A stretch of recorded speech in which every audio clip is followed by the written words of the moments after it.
여러분, 기도의 아버지를 들어보셨어요? 이름이 뭐죠? 이 정도는 알고 계셔야 돼요? 예, 집사님 역시 감사합니다. 조지 물러는 근데 몇 번 이상 응답받았다고 돼 있죠? 5만 번. 5만 번이면 여러분 1년에 365일일 때 인생에 됐을 때 여러분 365일 10년이면 3650번밖에 안 되거든요. 100년이 돼도 36,500번이에요. 하루에 하나씩. 5만 번이면 하루에 몇 번씩 응답을 받은 걸까요? 이분이 몇 세 때 돌아가셨나요? 제가 기억을 못 하겠네요. 최소 60은 사셨던 것 같은데. 예. 그럼 하루에 최소 못해도 서너 가지씩 응답을 받은 거예요. 그러면 기도를 얼마나 하셨을까요? 부끄러워져야 돼요. 예, 저도 부끄러워요. 우리가 우리의 기도 다른 사람보다 더 많이 하고 있다고 만족하면 안 돼요. 하나님은 그래서 기도하지 않아서 우리가 받지 못한다고 이야기하는 어떤 그 설교자의 말씀처럼 우리가 너무 작게 기도하고 있는 거예요. 여러분, 크기가 중요한 게 아니고 너무 적게 기도하고 있는 거예요. 작게가 아니라 적게. 생각해 보셔야 돼요. 이건 될까 안 될까 고민하지 마시고 기도해 보세요. 그러나 여러분, 하나님 뜻에 합당해야겠죠. 그러니 이분이 그러면 우리가 보기에 5만 번 이상 응답 받았다고 이야기하고, 목사님들은 기도 이야기할 때 이분은 꼭 이야기해요. 그런데 그의 일기를 읽어보면은요, 여러분 다른 거 이야기 기도 응답했던 게 아니고 그의 일상을 살면서 이야기해요. 어디 기도원에 틀어박혀서 기도한 게 아니에요. 고아원 운영하면서 사람 만나면서 예배들, 목사님이거든요 이분도. 그래서 다 하면서 기도했던 거예요. 함께 모여서 기도하고 때로는 혼자 기도하고. 그리고 정말 이 시기가 닥쳐서 필요한데 안 채워주면 그것도 또 하나의 은혜를 알고 또 채워질 때까지 또 기도하고. 이게 자기 힘으로 안 되는 것들이니까 또 기도하고. 어떤 때는 즉각 응답이 나타나기도 했지만 더디게 응답받을 때는 어려움도 겪었어요. 어려움도 겪었어요. 여러분, 우리가 기도할 때 제가 뒤에 칼럼에도 좀 뒤에 마지막에 제가 좀 덧붙여서 했지만, 여러분 선하신 목자의 그 있는 거에 가사에 있는 내거든요. 내가 푸른 초장을 다닐지라도 주님이 인도하시고 내가 험한 산과 골짜기를 다닐지라도 주께서 인도해요. 우리는 그래서 주께서 인도하신다고 할 때 험한 산과 골짜기가 없고 언제나 푸르는 풀가 맑은 시냇물 거라면 인도하신다고 생각하면 안 돼요. 우리 인생은 험한 산과 골짜기가 있어요. 근데 거기서 뭘 발견하셔야 돼요? 하나님의 인도하심을. 여러분, 만약 험한 산과 골짜기가 없다면 철로 역장이라는 책도 무용지물이래요. 그렇죠? 크리스천의 삶을 이야기하고 있거든요. 그런데 여러분, 이분도 그렇게 사셨어요. 근데 설교자분들을 통해서 듣는 이야기는 여기까지예요. 조지 물러에 대해서. 그런데 저는 한 가지 더 그의 기도의 영성 뒤에 단단하고 확실한 기준이 있다는 사실을 알려주고 싶습니다. 이분이 기도의 아버지라 불리는 이 조지 물러가 이런 말을 했습니다. 우리의 영적 능력은 하나님의 말씀이 우리의 생활과 생각 속에 얼마나 채워져 있느냐에 비례한다. 다시요. 우리의 영적 능력은 하나님의 말씀이 우리 생활과 생각 속에 얼마나 채워져 있느냐에 비례한다. 그러면 이분의 기도의 영성 뒤에는 뭐가 있었어요? 하나님의 말씀이 있었죠. 근데 우리는 착각해요. 자꾸 기도만 하면 된다고 생각하는데 아니에요. 진짜 5만 번 이상 응답 받으려면 진짜 말씀이 있었기 때문에 하나님의 뜻에 따라 구했기 때문에 하루에 서너 가지씩 그냥 이루어진 거예요. 그래서 여러분, 이게 무슨 말이냐고 더 설명해 드리면, 예수님을 믿는다고 영적으로 저절로 성장하지는 않습니다. 날마다 말씀을 듣고 그 말씀을 가슴에 새기며 말씀대로 살고자 비로소 노력할 때 비로소 조금씩 잘하게 된다는 것입니다. 자, 여러분, 날마다 말씀 듣고 그 말씀을 새기죠. 살고자 노력하지 않으면 그냥 듣는 걸로 은혜로 그치면 은혜를 아는 거지만 은혜는 못 누려요. 그래서 은혜가 있지만 은혜를 누린다고는 말하지 마십시오. 말씀대로 살아야 은혜를 누리는 거예요. 그게 성경에서 말하는 거예요. 예. 그럼 우리 주님도 말로만 그래 너희 구원할게 그러면 되지 뭐 하려 십자가 지셨겠어요. 그분은 십자가 안 지셔도 우리를 구원할 수 능력이 있는 분이시로 저는 믿습니다. 성경은 그렇게까지 안 나와 있고 대신해서 우리의 죄의 대가를 치러야 되기 때문에 돼 있지만 공의 때문에 그러신 거지 그분이 다른 방법을 찾지 못했을까요? 솔직히 찾으려면 그분의 한없는 무궁한 지혜로는 찾을 수 있었을 것입니다. 그런데 그분이 왜 십자가를 지셨을까요? 그분도 말씀대로 십자가를 지셨다는 거예요. 그래서 그게 없다면, 말씀대로 실천이 없다면 여러분, 우리는 신앙은 그런 반토막 신앙밖에 안 되는 거예요. 여러분, 열심히 사는 것도 좋지만 여러분 일은 뭐를 위해서? 영혼 구원을 위해서, 하나님 나라의 영광을 위해서 끊임없이 초점 맞추며 사셔야 합니다. 예. 그래서 여러분, 성경은 절대 진리의 책입니다. 그리고 시대를 초월하는 원칙과 교훈을 담은 책입니다. 인생에서 무엇을 추구하고 무엇을 피해야 할지에 대한 관한 답이 성경에 다 있습니다. 성경에 다 있어요. 단지 이 사건이 나와 달라서 아니요. 원리 원칙은 같다니까요. 성경을 보시다 보면 알아요. 이거는 나 이야기 아닌 것 같아요. 근데 여러분, 원리 원칙이 같다 보니까 그게 빗대어 보면은요, 다 우리 인생에 다 들어 있어요. 특히 잠언서 같은 경우는 우리 사소한 것까지도 다 이야기해요. 예. 그래서 성경을 보면 중요한 것과 중요하지 않은 것, 하나님이 사랑하시는 것과 미워하시는 것을 쉽게 알 수 있습니다. 다시 말해서 성경은 올바른 생각, 이 올바른 생각이 누구의 생각이에요? 하나님의 생각을 가르치는 하나님의 훈련 교본이에요. 그래서 말씀은 바르게 함과 그리고 뭐라 했어요? 교훈과 책망과 그런 유익하다고 되어 있잖아요. 그래서 기록했대요. 그럼 그 말씀에 따라서 성경의 유익함을 위해서 유익함에 따라서 가르치고 교훈하고 권면하고 책망하고 해야 되는 거 아닌가요? 그런데 말씀을 안 보고 권면하고 책망한다 그러는 순간 여러분 우리는 그래서 여러분 소그룹 모임이나 이런 게 중요해요. 그냥 교회 내에서도 저 사람 교회 가르침에 좀 벗어난 것 같아. 가서 그 사건에서 이야기하면 사실 어려움이 있을 수 있어요. 왜 나한테 그런 이야기해? 내가 그건 모르나 이럴 수 있는데 성경 공부하면서 말씀을 가지고 내가 이야기하는 것보다 말씀 안에서 이야기하고 나눌 때 사람들은 잘 받아들이게 돼 있습니다. 왜? 하나님 말씀이기 때문에. 그 자리에 또 그런 자리에. 그래서 우리도 지혜가 필요한 거예요. 젊은 사람이나 나이 든 사람이나 서로 가르칠 때 지혜가 필요한 것 같아요. 제가 양육반하면서 느낀 거예요. 저도 그렇게 생각하지 못했어요. 바로 즉석에서 이야기된다고 생각했어요. 저도 부족했어요. 그러나 제가 양육반하면서 느끼는 게 그렇더라고요. 말씀을 가지고 먼저 우리가 서로를 보면서 서로 고민하는 게 그러니 기록해 놓으셨구나. 그러니 기록해 놓으셨구나. 근데 정 안 되는 분은 따로 불러내서 화장실 들어 불러서 이야기해야겠죠. 1대1로. 1대1로. 여하튼 기준은 성경이라는 거예요. 성경이라는 거예요. 그래서 성경을 읽고 실천하면 하나님이 원하시는 사람으로 변해갈 수 있는 거예요. 그래서 지금 우리 성장반도 그렇고 행복한 유년도 그렇고 과제를 내어주는 이유가 말씀 속에서 실천하라고. 주일만 듣고 그 살겠다. 그럼 어떻게 살았는지 설교도 다 잊어버리는데 어떻게 살았는지 제가 어떻게 알아요? 모르잖아요. 그러니 설교 노트도 적고 거기에서 실천했는지 어땠는지 은혜가 있었는지 기록해 오라는 게 그런 의미인 거예요. 했는데 또 모를 수도 있잖아요, 여러분이. 근데 기록하면서 느끼는 거예요. 그러면 예를 들어서 간증문을 쏘라 그랬어요. 그랬더니 과거를 돌이켜보면서 막 눈물을 흘며 썼던 분도 계세요. 내가 이런 신앙이 있었는데 나 다시 첫사랑을 회복해야 되는데. 여러분 이게 없었다면 내가 뜨거웠던 신앙조차 있는 것도 조차 잊어버릴 수 있다는 거예요. 그러니 하나님이 인간을 너무 잘하는 거예요. 성경도 기록된 것처럼 우리에게 기록하라고. 잊어버릴지라도 그때 기록하는 순간 또 한 은혜를 기억하게 되잖아요. 한 추억이 있게 되고 은혜의 추억이 있게 돼요. 살인의 추억이 아니라 은혜의 추억이 있게 되는 거예요. 이번에 그 화성 연쇄살인 사건 보면 잡았잖아요. 그래가지고 그래서 우리에게 그런 은혜가 있기를 매일매일 있기를 저는 여러분에게 권합니다. 그래서 여러분 우리가 하나님의 말씀을 개선할 수는 없습니다. 하지만 말씀은 분명 우리를 개선시킵니다. 그러니 말씀 앞에 순종해야 되죠. 나는 바꿔가겠어요. 내가 이렇게 해보겠습니다. 해놓고는 안 돼요. 말씀에 따라 순종해야 돼요. 그래서 말씀 따라 순종하는데 예를 들면 어떤 분이 그러니 기도하고 말씀해야겠죠. 어떻게 기도할래요? 어떻게 말씀 볼래요? 그러면 아니요 기도하고 말씀 본다니. 그러니까 어떻게 기도하고 어떻게 말씀 볼 거냐고요. 그래야 하는지 안 하는지 믿을 거 아니에요. 그렇죠?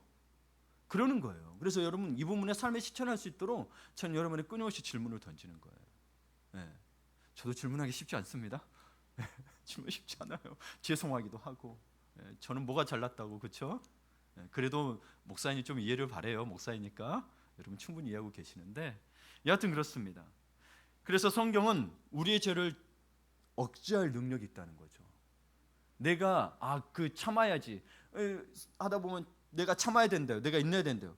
어떻게 참냐는 거예요. 제가 물으면 어떻게 참을 거예요? 나도 안 참아지는데. 여러분 목사도 안 참아지는데 당신은 어떻게 참을 거예요? 묻는 거예요. 저는. 그럼 참겠대요. 참는다고 해결되나요? 속에서 부글부글 끓고 있는데 매번. 그렇죠? 그러면 3번까지는 참을 수 있어. 베드로처럼 490번까지 참았다고 칩시다. 77에 40 70번에 7번까지라 그랬으니까 그럼 491번부터는 어떻게 할 거예요? 예? 2년 뒤부터는 어떻게 할 거냐는 거예요. 여러분, 성경 안에서 말씀을 듣고 실천하지 않으면 우리는 죄를 이겨낼 능력이 없다니까요. 그래서 말씀에 따라 순종해야 하나님을 가까이 하라. 하나님 가까이 하는 건 우리에게 말씀을 가까이 하라는 거죠. 그럼 마귀가 피하리라, 죄가 피하리라 적용할 수 있잖아요. 예. 그래서 말씀을 읽는 것만 아니고 이걸 어떻게 할까 고민하는 게 굉장히 중요한 거예요. 그래서 여러분, 성경적 사고가 굉장히 중요한 거예요. 저는 오늘 본문에서 제목이 경관진을 무너뜨리라고 했을 때는 바꿔 말하면 성경적 사고를 세워라, 이 이야기입니다. 경관진이 그냥 무너뜨리지는 않아요.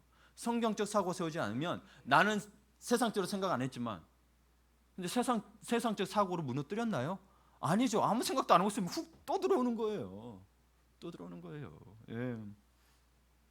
그러니 우리의 생각과 감정과 행동, 지정을 하나님의 중심으로 바로잡아야 할 필요성을 여러분, 이게 경관지는 무너뜨림을 통해서 우리에게 제시하고 있는 거예요. 어떻게 무너뜨릴 거냐. 그래서 여러분, 오늘 본문에서 읽은 본문에서 3, 4절을 보면 눈에 띄는 말이 있습니다. 3절에서는 우리가 육신으로 행하나 뭐에 따라 싸우지 아니하노니 육신에 따라. 예, 우리가 육신으로는 행해요. 근데 육신에 따라 행하지 않는 게 뭐예요? 육신인데 육신에 뭐예요? 그럼 어쩌라는 거예요? 예? 육신으로 행하는데 육신에 따라 행하지 말라. 다른 말이죠. 육신을 가지고 있어도 육신으로 하지만 육적인 것으로 따라서 행하지 말라는 이야기인 거죠. 그러면 4절에서는 봐봐요. 그래서 우리의 싸우는 무기는 육신에 속한 것이 아니요.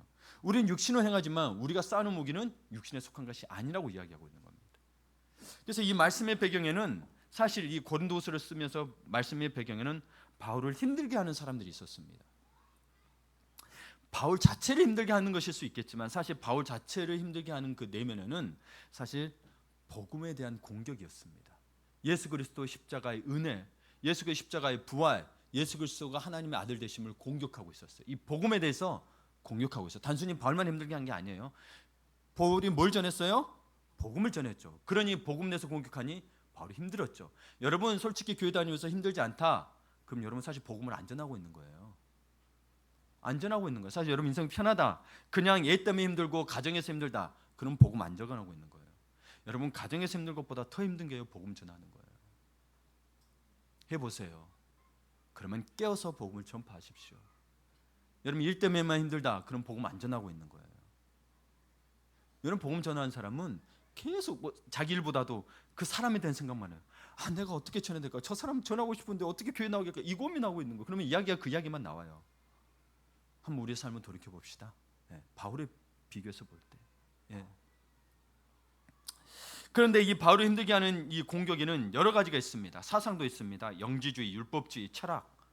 특별히 이때 공격했던 사람들은 고린도 교회에 들어와서 바울을 이간질했던 사람들은 아주 그리스 철학과 논리에 철저히 무장된 사람들이었어요. 그리고 그들은 명예와 그리고 일을 너무 잘했고 논리적 주장이 있기 때문에 능력과 명성이 있는 사람들이기 때문에 사람들의 마음을 끄는 아주 인상적인 일꾼들이었어요. 교회에서도 열심히 했어요. 그런데 바울을 공격했습니다. 여러분, 이들이 막 많은 사람 같죠? 아니, 이런 사람들 한둘만 들어와도 수많은 사람이 있어도 다 무너집니다. 반대파가 생깁니다. 예, 해보시면 압니다. 복음은 그래서 100% 복음이 안 되면 여러분, 사소한 것에서도 이렇게 공격당하면 복음은 무너져. 왜냐하면 100% 진리이기 때문에 거기에 순간 하나만 아니라 해도 다 진리가 거짓이 돼버려요. 봐봐요. 예수님이 하나님의 아들인데 사람의 아들이 아니라고 해봐요. 사람으로 태어났다고 안 했다고 해봐요. 그러면 복음이 의미가 있어요, 없어요? 없죠. 다 거짓말 되는 거예요. 한 가지만 건드려도. 다른 거 다 인정하는데 예수님이 사람이 아닌 거, 혹은 아니 이분이 사람이지 하나님의 아들 아니, 이런 것 한 가지만 바꿔도요, 다 거짓이 되는 거예요. 진리는 그래서 100% 진리가 돼야 돼요. 이들의 논리들은 그랬던 거죠. 이게 어떻게 예수님이냐, 예수님이 사람이냐, 혹은 하나님이냐. 그리고 이분들은 보니까, 이 반대자들은 보니까 특히 고린도 12장에 보다 보니까 이들도 환상을 보고 황홀경에 빠졌어요. 그러니 고린도 교회 교인들이 볼 때 이들의 성령의 역사도 있는 것 같았어요. 성령 역사도 있었던 것 같아요. 예. 그리고 이들이 고린도까지 오기 얼마나 많은 여행을 했는지 이들이 열심히 있다는 것까지 드러내줘요. 와, 여러분 넘어가겠어요, 안 넘어가겠어요? 충분히 넘어가죠. 그리고 그렇게 온 사람들이, 논리적으로 주장이 뛰어난 사람들이 고린도전서 우리 3절부터 봤죠. 고린도후서 10장 3절부터 봤지만 2절에 보니 바울을 육신에 따라 행하는 자라고 공격하고 있는 거예요. 육신 뭐 때문에 그런지는, 뭔 육신에 따라 하는지는 모르겠어요. 특별히 고린도서 12장까지 가게 되면 특별히 예루살렘 교회를 위해서 연보를 1년 동안 모읍니다. 계획하고. 그래서 우리 교회도 여러분 뭔가 뭐 큰 계획이 있고 그러면 사실은 시간을 두고 연보를 해야 돼요. 여하튼 그거는 다른 문제이지만 그런 것들을 가지고 공격하고, 이거 바울이 함부로 썼다. 네. 그러니 육신을 따라 행하는 자, 이런 식으로 공격을 하는 거죠. 이게 증거를 특별히 우리 지금쯤 영수증 끊고 뭐 계좌이체가 있는 게 아니니까 공격당하기 쉬웠죠. 바울도 그래서 디도를 보내고 디도 함께 형제들을 보내서 자기를 이렇게 그러지 않다라고 이야기하지만 궁극적으로는 그들에게 입장에 서서 내가 그러지 않다라고 하기보다 고린도 교회 성도들이 회개하기를 바라는 마음으로, 그러니 너희 내가 그런 모습이 내가 이런다 하지만 너희들은 그래도 하나님 앞에 바로 서라, 이런 의미를 담고 있습니다. 여러분 고린도후서를 보면서 참 바울을 통해서 우리 교회 모습을 발견하셔야 합니다. 우리가 나아갈 때에 대해서 쉽지는 않아요.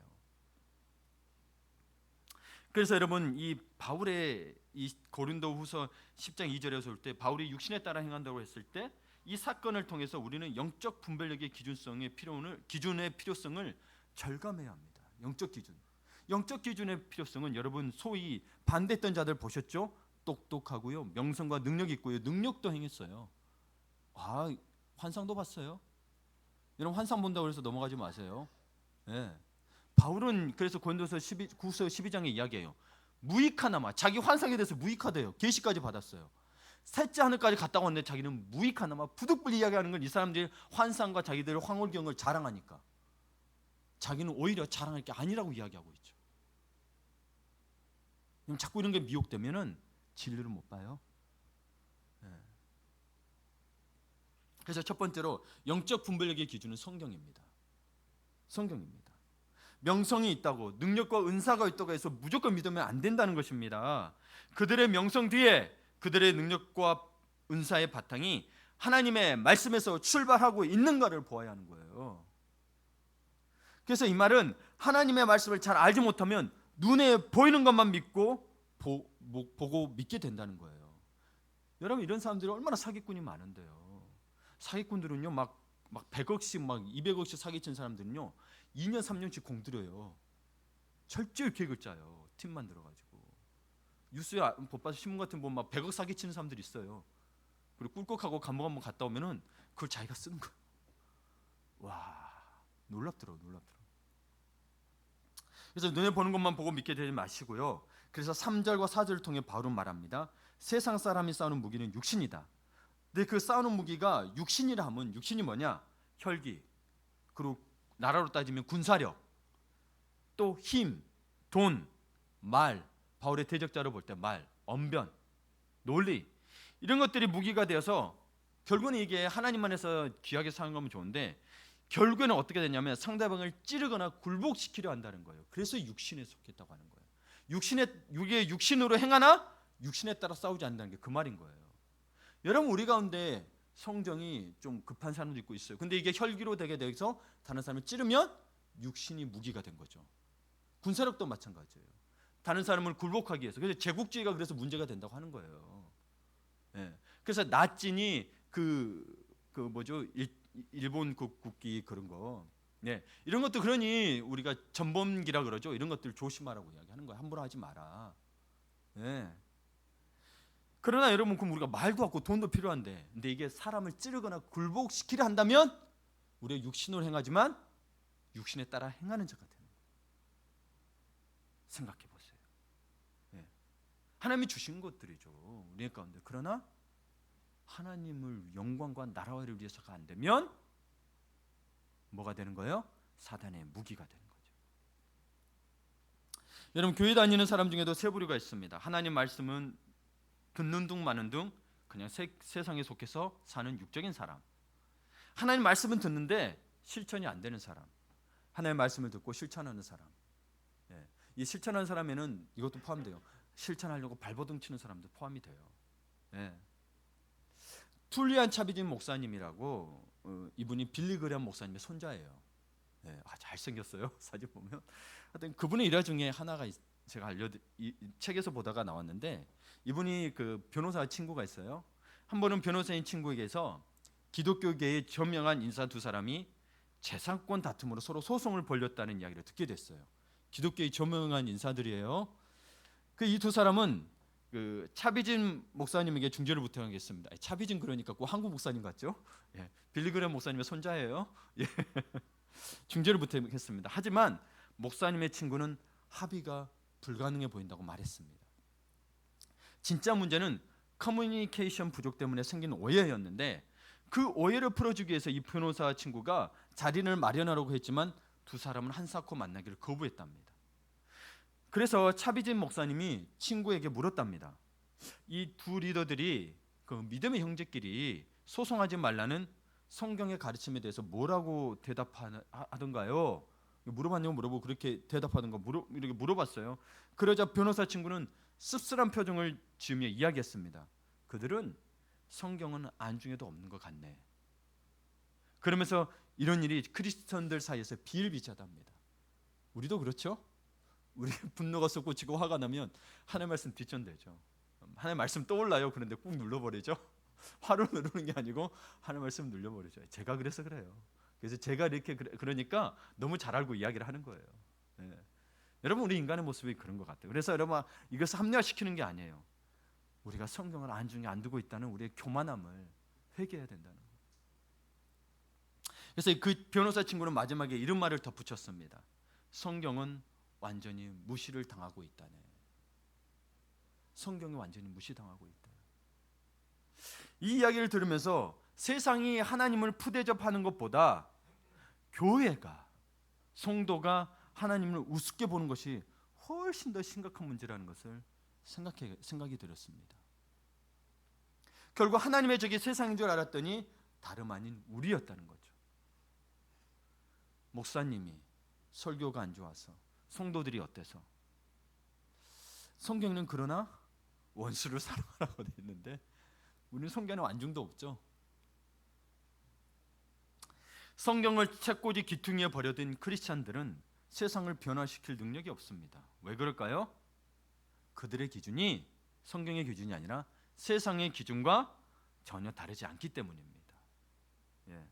만약 여러분들도 이 세상이 바뀌기를 원하고 여러분의 사랑하는 사람들이 바뀌기를 원한다면 세상을 넘어서고 세상과 다르게 생각하고 살아야 합니다. 예. 그렇다면 어떻게 세상과 다르게 생각하고 살 수 있을까요?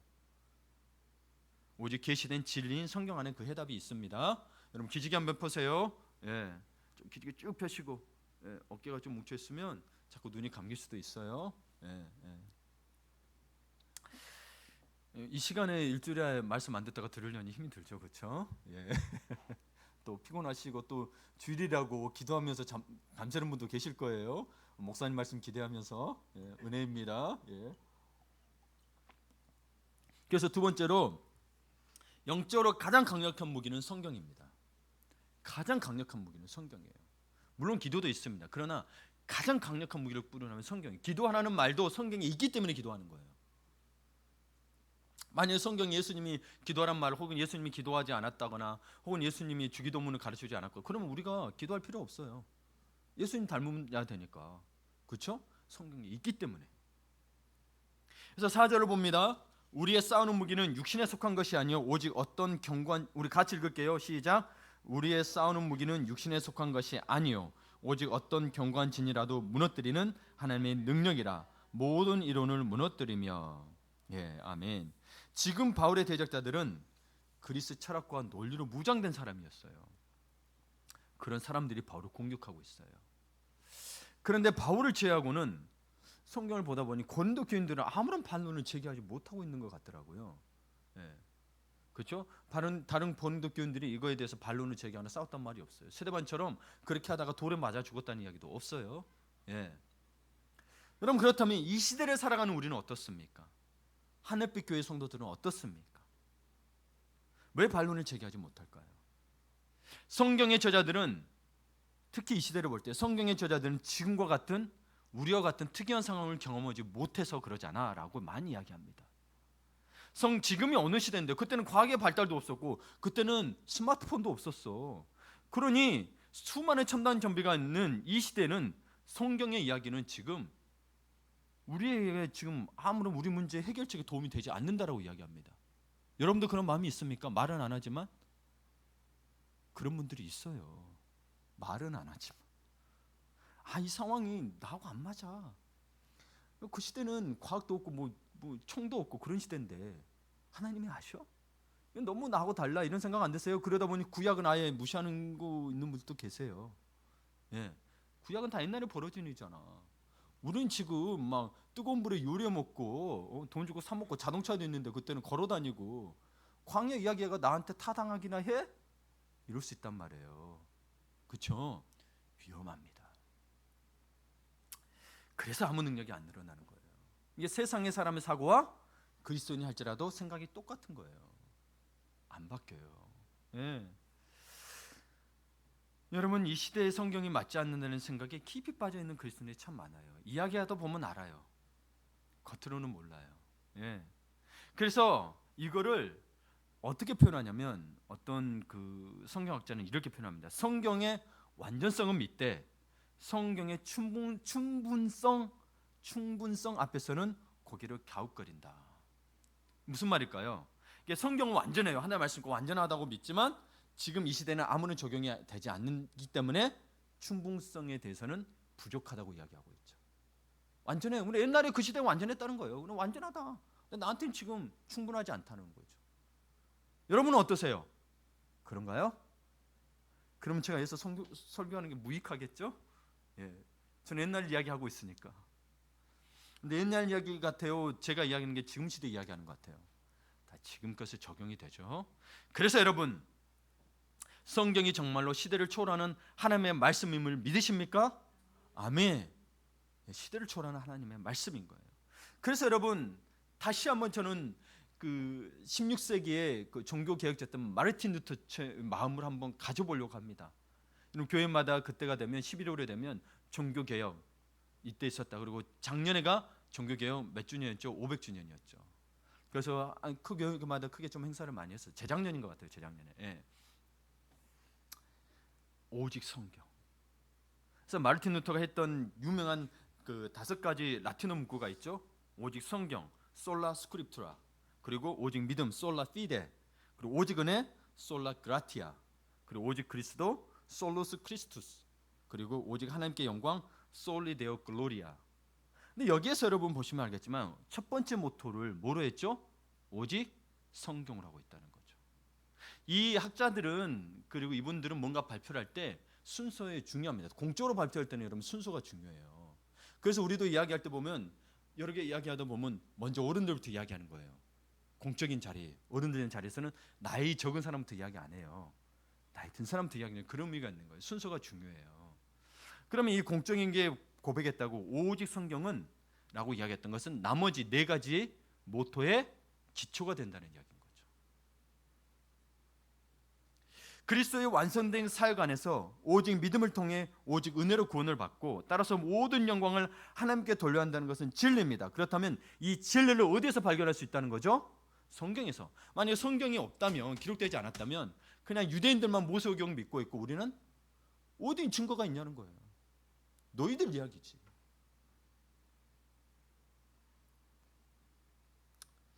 전도하다 보면 믿지 않는 자 혹은 무신론자분들을 만나게 됩니다. 그래서 대화를 하다 보면 이런 질문들을 여러분도 들어보실 줄 모르겠어요. 그리스도인들은 매사에 성경을 기준으로 산다면서요. 하나님의 말씀을 기준으로 산다면서요. 삶의 길잡이라고 하던가요?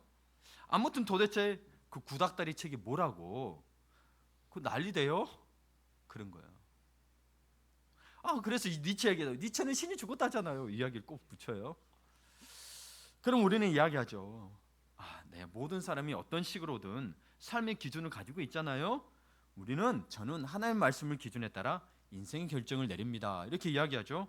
그러면 그들은 그렇게 이야기합니다. 그들은 어떻게 결정하냐고 물어보면 우리는 나의 직감을 따르지요. 경영과 지식으로 바탕으로 한 직감 말이지요. 낡아 빠진 책의 도움 따위는 필요하지 않아요. 이렇게 이야기합니다. 여러분 세상 사람들은 자기는 다르다고 말합니다. 각기 다른 기준이 있으니 그러니 종교다원주의가 나오는 거예요. 다 옳다고 이야기하는 거예요. 다 옳다고. 나 칸트 믿어, 나 니체 믿어, 나 공자 믿어, 나 맹자 믿어. 나는 우리나라의 가장 훌륭한 이순신 장군을 믿어. 세종대왕 이런 식으로 이야기하죠. 하지만 여러분 성경을 보니 세상에 가장 뛰어나다는 지혜를 가졌고 모든 부를 여러분 빌 게이츠 100배 이상으로 부자라고 이야기합니다. 빌 게이츠를 아니 솔로몬을 어마어마하죠. 빌 게이츠도 1년에 뭐 몇 조씩 되는데 지금 몇 조가 되거든요. 그 재산만. 근데 100배가 넘는데요. 해년마다 보는 게 솔로몬이. 그래서 여러분 어쨌거나 그 솔로몬이 이야기하기를 다 떼고 떼는데 뭐만 지혜가 있냐? 세상의 지혜 있거나 아니면 하나님의 지혜 있거나. 그래 여러분 세상에 뛰어난 철학이 있든 뭐 있든 뭐 인문학도 이야기하죠. 인문학이 우리에게 필요하지만 인문학이든 뭐든 누구의 철학이 옳다 누구의 말씀이 옳다 이야기했지만 세상의 지혜, 하나님의 지혜 두 개 구분이에요. 왜 세상의 지혜는 다 인간 중심적이거든. 하나님의 지혜는 인간을 위한 지혜죠. 여러분 세상의 지혜에서 여러분 다 알아야 돼요. 인간이 똑같이 들어가 있지만 세상의 지혜는 뭐예요? 인간 중심적 지혜고 하나님의 지혜는 하나님의 영광을 위한 것 같지만 결국은 누구를 위한 거예요? 인간을 위한 거예요. 그러면 진짜 어떤 게 진짜 사람을 위한 지혜냐는 거예요.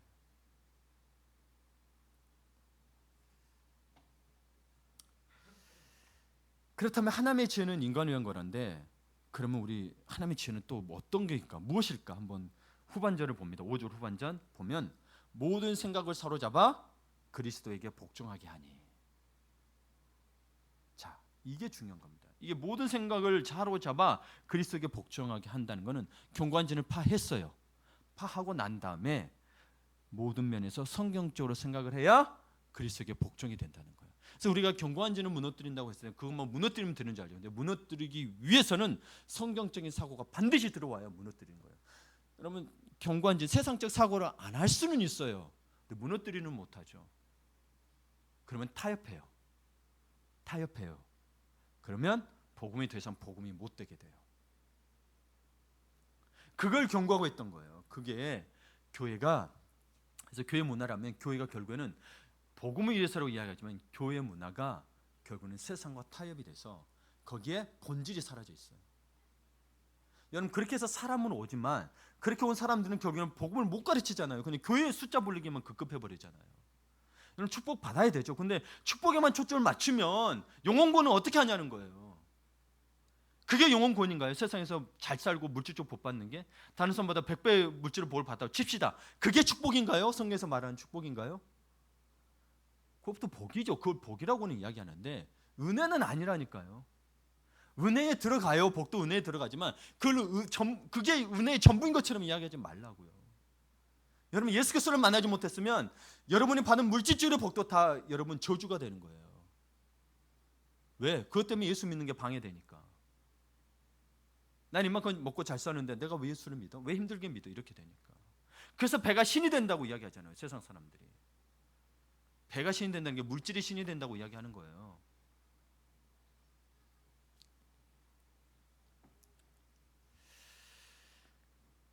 여러분 찰스 콜슨이라고 2005년도에 미국의 영향력 있는 종교인 중에 한 명입니다. 이분은 그 닉슨 게이트에서 중요한 역할을 했던 분인데 이분이 나중에 예수 그리스도를 영접하게 되면서 그 영향력 끼치는 좀 위대한 사람이 됐는데 찰스 콜슨이에요. 이분이 이런 이야기를 했습니다. 현대 문화의 가정을 의심하고 성경에 따라 검증하고 성경적인 제안을 내놓는 정신적인 습관을 길러야 한다. 이게 2005년에 이야기했던 거예요. 벌써 여러분 보세요. 우리 아이들 교육할 때 벌써 세상 사람들처럼 안 하면 불안하잖아요. 영어도 가르쳐야 되고 뭐도 가르쳐야 되고 안 하면 불안해. 근데 성경에서 말하는 교육이 그건가요? 아니요. 이분은 2002년에 벌써 이야기했어요. 현대문화의 가정을 의심하래요. 성경에 따라 검증하래요. 여러분의 가정을 성경에 따라 검증하세요. 그리고 성경적인 제안을 내놓으시래요. 그렇게 자꾸 성경적인 사고를 할 수 있도록 습관을 길러야 한대요.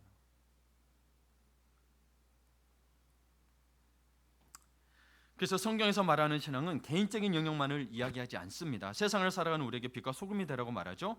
그래서 우리의 신앙은 다른 사람의 눈에 보여지는 공적인 것입니다. 그래서 먹는 것, 취미, 운동, 물질, 정치, 사업, 예술, 과학, 자녀, 교육, 심지어 비밀스러운 부부 관계까지 우리의 생각과 사고의 모든 영역이 믿음에 따라 움직여야 된다라고 이야기하고 있습니다. 우리의 비밀스러운 거는 이야기하지 않는다면 여러분, 하나님은 주인, 예수님 여러분의 주인이 아닙니다. 솔직히 여러분, 부부관계, 비밀스러운 부부관계가 중요하잖아요, 여러분의 삶에서. 근데 이야기하지 않는다, 말이 안 되죠. 예수님은 그 부분에서 죄돼야 되나요? 그 부부관계까지도 하나님이 주신 거잖아요. 그러면 이 부분에 있어서 고린도전서 10장 31절에 그런즉 너희가 먹고 마시든지 무엇을 하든지, everything 돼 있어요. 무엇을 하든지 다 하나님의 영광을 위하여 하라. 여러분, 여러분의 삶에서 부끄러운 부분까지도 다 하나님의 영광을 위해서 하라고 돼 있는 거예요. 사실 쉽지 않죠. 우리 한국 교회나 우리 유교는 그 부부관계까지 죄로 만들어 버렸거든요. 부끄러운 것으로. 그러나 하나님은 그러지 않았어요. 죄라고 말한 적이 없어요. 잘못 사용해서 죄가 된 거지. 그러니 하나님의 영광을 위해서 그것도 다 사용하라고 이야기하고 있는 거예요.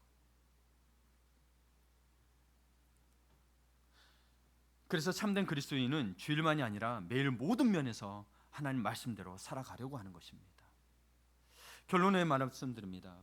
백화점이나 유행이 줄 수 없는 것을 주어야 합니다. 백화점이나 유행이 줄 수 없는 것을 주어야 합니다. 제가 말을 좀 바꾼 거네요. 근데 원래는 할리우드가 줄 수 없는 것을 주어야 합니다라는 거예요. 이 말이 무슨 말이냐면 할리우드의 유명한 한 배우가 빌리 그레이엄 목사님에게 했던 조언입니다. 근데 지금 1950년대 이 말씀을 빌리 목사님은 가슴에 품고 이 말씀에 따라서 세상에 줄 수 없는 것을, 할리우드가 줄 수 없는 것을 주려고 항상 기도하며 애썼습니다. 그래서 뭘 전해줬죠? 복음을 전해줬어요. 복음을 전해줬어요. 여러분, 복음을 전하는 게 세상 사람한테 무시당할 것 같고 뭐 그런 것 같죠. 근데 그걸 견뎌보세요. 그럼 그 한 영혼이 구원받는 기쁨을 누리게 될 거예요. 내가 왜 저 사람한테 이런 무시당해야 돼? 복음 때문에, 예수님 때문에 무시당하는 거예요. 근데 그걸 안 하겠다 그러면 여러분에게 예수님의 복음의 능력은 생명이 없는 거죠. 할리우드는 절대 이길 수 없대요. 그래서 그 배우가 이야기했어요. 목사님, 할리우드를 이길 생각을 버리세요. 절대 이길 수 없대요. 대신 할리우드가 줄 수 없는 것을 주세요. 교회도 마찬가지입니다. 백화점이나 유행을 절대 이길 수 없습니다. 우리는 그렇게 하니까 그걸 따라갈 수가 없어요, 사실. 근데 그 이상을 넘어서라는 게 저는 고민 많이 했어요. 근데 이 빌리 그레이엄 목사님의 글을 보고 저는 굉장히 유안을 받았어요. 아니, 교회 고유 모든 세상을 것에 너무 뒤쳐져 있고 거기를 넘어섰는데 아무리 생각해도 인간 한계에서는 교회는 거룩해야 되고 세상 걸 따라갈 수가 없는 거예요. 그러면 바꿔야 되겠더라고요. 세상에 줄 수 없는 것을 줘야 된다는 거예요. 그게 세상을 넘어서는 거더라고요. 세상을 따라잡는 게 아니고 세상을 넘어서는 거예요. 시대를 초월한 복음의 질 만큼 할리우드는 줄 수 없다라고 이 배우가 이야기하고 있습니다. 여러분, 세상의 유행을 따라가는 교회의 모습을 버리고 이제는 여러분 세상의 모든 것들을 내려놓고, 에베소서 6장 12절을 보면 우리의 씨름은 혈과 육과 상대하는 것이 아니요 통치자들과 권세자들과 어둠의 세상 저고한 자들과 하늘에 있는 악한 영들을 상대함이라 되어 있습니다. 여러분, 이들을 상대하고 있는 거예요. 남편과 아내를 상대하고 있는 게 아니고 여러분 힘든 사람을 상대하는 게 사실 이들을 상대하고 있는 거예요. 그 영들이 믿는 사람일지라도 마음을 그렇게 만들고요. 그럼 우리가 그것에 지고 있는 거예요. 말씀이 무기가 되지 못하니. 그래서 에베소서 6장 12절에 그에게 이야기하고 13절에 뭐가 되어 있어요? 그러므로 하나님의 전신갑주를 취하라. 무장하라고 되어 있어요. 무장하라고, 전신갑주를. 이는 악한 날에 너희가 능히 대적하고 모든 일을 행한 후에 서기 위함이라. 전신갑주 입어야 설 수 있대요. 안 그러니까 자꾸 악한 영들과 혈기와 세상의 권세자분들이 지는 거래요. 그러면 이 전신갑주는 여러분 집에 가서 뭔가 찾아보세요. 나와요. 그 다음에 또 설명이 나와요. 그래서 여러분, 우리가 교회가 세상에 줄 수 없는 걸 줘야 되는데 첫 번째가 예수 그리스도의 십자가, 생명의 복음 선포, 복음의 설교입니다. 이 복음의 선포는요, 성도들만 들으라고 하는 것이 아니고 사탄도 들으라고 하는 소리예요. 이 교회, 그러니 교회와 가정 가운데 이 복음이 선포돼야 돼요. 교회에서만 선포되니까 가정에서는 지는 거예요. 가정에서 선포가 안 되니까. 교회를 공격하고 가정을 공격하는데 우리는 교회에서만 선포하고 있단 말이에요. 근데 교회에서는 승리하는 삶을 살죠. 가정에서는 무너지죠. 우리를 공격하는 악한 년들에게 감히 하나님의 나라, 하나님의 가정을 공격할 생각을 말라고 하는 강력한 경고인 거예요. 그리고 복음의 설교를 해야 돼요. 두 번째는 합심기도입니다. 합심기도. 진실로 너에게 이르노니 무엇이든지 너희가 땅에서 매면 하늘에서도 매일 것이요 무엇이든지 땅에서 풀면 하늘에서도 풀리리라. 진실로 다시 너희에게 이르노니 너희 중에 두 사람이 땅에서 합심하여 무엇이든지 구하면 하늘에 계신 내 아버지께서 저희를 위하여 이루게 하시리라. 두세 사람이 내 이름으로 모인 곳에는 나도 그들 중에 있느니라. 복음의 선포 그리고 합심기도 중요합니다. 여러분 혼자서만 기도하려고 마시고 여러분 권사님들 모여서 기도하시고 집사님들 모여서 기도하셔야 돼요. 제가 이제 양국이나 뭐 재정하면 방학을 해요.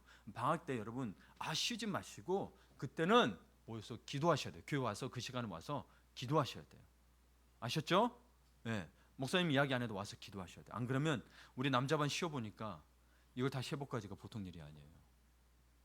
그 기간에 기도해야 되더라고요. 제가 이걸 놓쳤어요. 네. 그래서 조금 남자반에 대해서 제가 조금 제 실수가 있어요. 여자반은 그렇게 성장만 이기는 그러지 않으려고 합니다. 네. 시행착오로 겪어야겠죠. 그렇죠. 네.